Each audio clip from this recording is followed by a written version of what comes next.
Okay guys, so welcome back to the second video of the web server Kuppi. Let's get started, shall we? So we developed the basic web server. Okay, that's gonna cover up 50% of your marks. So this is the basic web server. I'll go through this code once again later. So today what we are trying to do is that we are gonna make this a little bit more advanced and make it respond to the requested resource rather than providing the same resource for every request. That's one. Then we will also be implementing some error handling, and also we will update this web server so it would be able to provide different types of files instead of just HTML files. Alright, so those are the stuff that I'm planning to cover today. I won't be going through the optimization today, right? Today in this video, I will do another video for that. There are some concepts that I need to teach you guys before trying out optimization, like multi-threading and stuff. So because of that, I will do it in another day. Hopefully, I'll be able to upload that tomorrow. Let's see. I'm not so sure. So yeah, let's after today's video, you'll be able to develop the web server to get 90% mark. So the only thing we'll be missing is optimization. Alright, so yeah, I guess that's all. Let's get started. Oh yeah, before we get started, there's a small issue I made, a little error I made uh, in the first Kuppi. So if you can remember, when I made, okay, let's first of all let's get the web server running. Okay, it's running now. So if you can remember, when I made a request to the web server in the first Kuppi, I made it like this. So abc.com and then users. Okay, so let's say, sorry, user.html. So this is a request. Okay, this request will give us a response because we are processing this request. So it should give us let's see. No, it's not executing, so something must have gone wrong. Let's execute this again. It's working. Let's resend. Oh, there you go. Okay, so we got the response. The issue with this is that over here, if you are accessing a locally hosted website, you don't need to enter the website name like this. It's gonna result in an error. So why we need this website name is to find out the IP address. So what happens is, when we type the website name, okay, there's something called a DNS server, which I will talk about in an upcoming Kuppi. Okay, so the DNS server converts that website name into an IP address, and then the client machine sends the request to that web server, and then web server operating system decides in which port the requested service is currently being executed. So if we take a look at the request we are making over here we are directly giving the IP address and the port number. So localhost means 127.0.0.1. So instead of localhost, what I can do is I can say 127.0.1. So excuse me. So it's so this is basically the same. So what we are doing is that we are directly uh, giving the IP address and the port number. Therefore, we don't need this website name. So if you are directly accessing a website, then you don't need to provide this. So this is the correct one, because there's no DNS resolution necessary. All right. So this is how we should make requests to our web server. So if we say something like this, if we say localhost port 8080, So this is equivalent to saying abc.com to a website. So let's say that abc.com is a website that's hosted in a public server. So let's try something quite we are familiar with. So let's youtube.com. So when we type uh, just the website name, what it's gonna do is that it's gonna go to the directory where the program files are hosted for this website, and it's gonna return the root level index.html file. So I guess hope you guys are familiar with that because we did those in the IWT module last semester. So it's the same thing when we say this. So uh, it's basically the same thing. So if the client makes a request like this, it should return the root level index.html file. So hope that's clear. Okay, if you are accessing a locally hosted website, you should not include a website name because that's not how it works. That's an incorrect URL. So if you want to like access, so if you want to access a website that's hosted in the uh, that's hosted in the web server. So what you technically should be doing is like this users.html. So this is how you should be accessing it instead of providing a website name, and it's gonna give us the same thing because we have the basic web server running. All right. So uh, now, now that's out of the way. Uh, let's go back to the coding.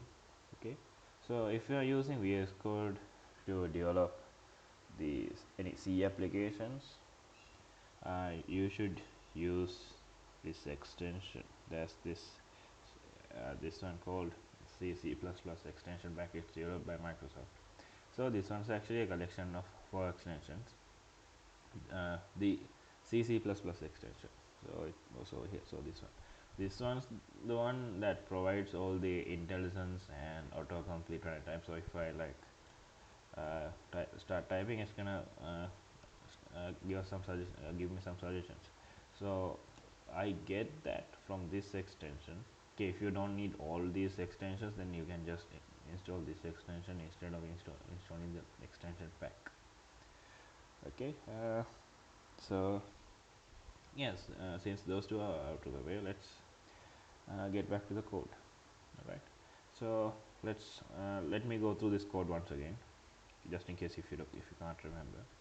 So what we are doing over here is that we are creating a socket. If you aren't familiar with, if you don't understand what a socket is still, uh, then there was this YouTube playlist which I followed when I first started developing this website.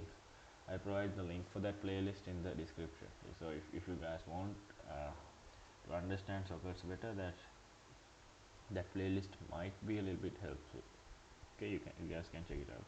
I will link it down. So let's go to the code. So over here we are creating a socket, and that this socket will be responsible for listening to any connection request. All right, and then over here we are binding that socket to a particular IP address and a port. Okay, not an IP address. It's technically binding to an interface. So interface is like the door your computer can connect to other networks. Okay, so I can tell the web server to listen to only a one particular interface. Usually your computer has multiple interfaces. You can see the interfaces you have using the ifconfig command. If you are using Windows, then it's ipconfig, I guess. Let me check quickly. So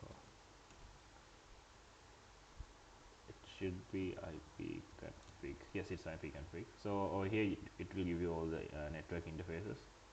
So in Linux, it's going to be ifconfig. Over here, right now I have 3 network interfaces. So if I want the web server to listen to all the requests coming from all 3 interfaces, I provide this value. And there's another way you can specify interfaces as well, but because we are developing a very simple web server. I'm not going to go through that. For giving this value is good enough. Alright. So over here we have the port number as well. Port is a macro. It resolves to 8080. Htron is a function that it converts a given sequence of numbers into the network byte order. So that's the way uh, this uh, member. So this is a struct member. That's the way the struct member expects the value to be. Then over here we are defining the IP address family. So over here we are saying that it belongs to the IPv4. So the IPv4, so the addresses will look like an IPv4 address when they get a request. So and then we over here we bind it, and it returns a value if it's -1. Then there was an error. Same thing over here. Okay. And then we make the socket listen. So what we are doing over here is that we are putting it into a passive state, and then what it's more like it's sitting down and listening to any uh, any connection request it gets, and once it gets the connection request, it forwards it into a queue. So queue is a data structure. I will cover those in the DSA Kuppi. So what happens is that the listening socket gets a connection request, and then it secures the connection, and then it forwards that connection into a queue, and one connection request at a time is taken from that queue, and this connection socket is created for each uh, request in the queue. Alright, so all the data transfer that happens between the client and the server, apart from the connection request, happens to this connection socket. And so we get a HTTP request through this connection socket, and then we read it to this uh, request buffer. Request a buffer is more like a temporary storage method. Alright, so request, technically it's an empty array. So you use the requi function to read the HTTP request and copy it into this request buffer, and after that we print it, and we don't process this request buffer. We just send the response. Okay, so we send this index.html file as the response. So, and over here we have constructed a header, and then we send the header, send the file, and then we close the open file, and then we close the connection socket. Once the program is done executing, it closes the listening socket as well. So that's the code. Alright. So today what we are going to do is that we will be processing this request. In this code we don't process the request, we get the request and we send the response what we want. So today we will be processing this request and get the values, get specific things we need from the request. Before doing that, let's try something new. So not something new, it's more like let's try to send an image file instead of this index.html file. Okay, so let me add an image to the project. So let's go to pictures. Okay, so I'm gonna add this image to the project. So that's the way you can add an image. You can just drag and drop them. Alright, let's close this and rename it into something that's easier to use. Let's use img. Okay. So what I'm trying to do right now is that instead of responding with this index.html file, what I'm going to do is that I'm going to send this image.jpg file. Alright, so let's replace that img.jpg, and let's try to send the response. So let's compile and then execute. Web service working. So let's make a request again.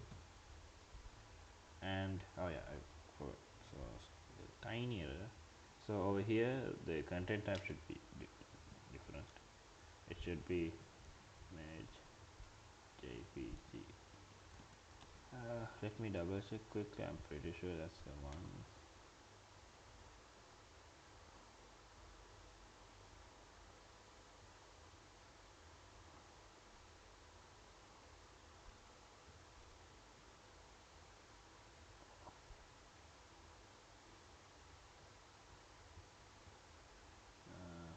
Wait.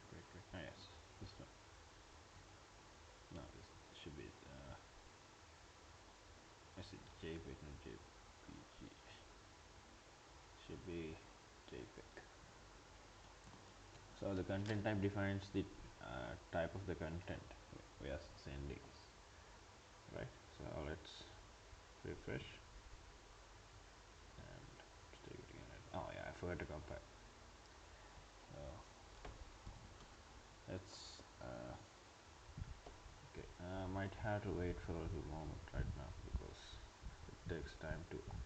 So yeah, if you didn't check out the first copy, so if I try to execute the program again, I'm gonna get this error: bind error, address already in use, even though I stopped the program. So that happens because even though I stopped the program from executing, the operating system still hasn't released the port. So the port is still in use even though there's no program running inside it. So the operating system usually takes a little bit of time to release this. So once it's released, we can execute the program. So if you like try to rerun your executable and get this error, don't panic. Just give it some time, about a couple of minutes. Hopefully by that time it will be released. Let's try to rerun again, and no, we are not lucky.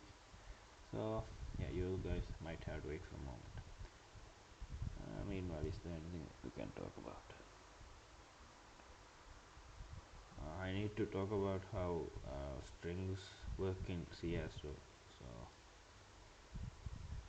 we can do that later. So this is, let's see. Yes, it's working. So let's make a new request, localhost and abc. Let's just say abc. No, not .com. You don't need .com. Okay, and we're still getting an error. Why is that?